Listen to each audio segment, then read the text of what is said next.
আজ আমি তোমাদের গল্প শোনাবো। গল্প দিদির আসরে আজকে আমার পডকাস্ট বিভূতিভূষণ বন্দ্যোপাধ্যায়ের দেবযান নিয়ে।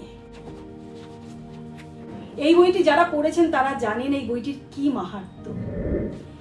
এই পডকাস্টটি কিন্তু সবার জন্য নয়, তাই শুরুর প্রথমেই সবাইকে আমি জানাচ্ছি, যারা এর সাথে রেজোনেট করতে পারবেন না প্লিজ এই পডকাস্ট থেকে বেরিয়ে যাবেন, কারণ এখানে এমন অনেক কিছু আমরা জানবো যা কিন্তু এই জগতেরই নয়।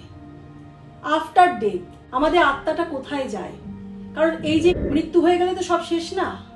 আমরা সবাই জানি গীতাতে শ্রীকৃষ্ণ দেব যেটা বলেছেন যে আমরা দেহ ত্যাগ করি জামা কাপড় ছাড়ার মতো। আবার নতুন একটা গরুর পুরাণে যা লেখা আছে সেই গরুর পুরাণেরই সত্য বিভূতিভূষণ বন্দ্যোপাধ্যায় তার এই দেবযান বইয়ের মাধ্যমে অতি সহজে দুটো আত্মার মাধ্যমে বলে দিয়েছেন। মানে মৃত্যুর পরে সেই দুটো আত্মা বিভিন্ন স্তরে, তৃতীয়, চতুর্থ, পঞ্চম, ষষ্ঠ অনেক স্তর আছে আমাদের, সেই সব স্তরে গিয়ে তারা কি করছে এটাই আজকে আমি গল্পের আকারে তোমাদের শোনাবো প্রতি উইকেন্ডে। গল্প শুরুর আগে চলো বিভূতিভূষণ বন্দ্যোপাধ্যায়ের প্রেত চর্চা নিয়ে একটু আলোচনা করি। বিভূতিভূষণ বন্দ্যোপাধ্যায়ের অমর সৃষ্টি এই দেব। তার পরম স্নেহের স্ত্রী গৌরী দেবীর মৃত্যুর পরে তিনি একদম শোকমুহ্যমান হয়ে গেছিলেন। তারপর তার আরো প্রিয়জনের মৃত্যুতে তিনি ব্যাকুল হয়ে উঠলেন আর পরলোক চর্চায় একেবারে বুঁদ হয়ে গেলেন। মৃত্যুর পরবর্তী জীবনের সমানে সন্ধান করতে লাগলেন। আত্মার অস্তিত্বের সম্পর্কে বিস্ময়কর প্রমাণ তিনি পেয়েছিলেন এই কলকাতা শহরেই।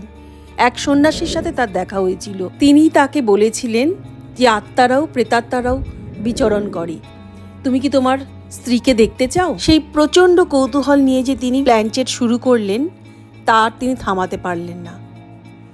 দীর্ঘদিন ধরে তিনি পরলোক নিয়ে চর্চা করতে করতে তারপরেই কালজয়ী গ্রন্থ দেবযান রচনা করেন।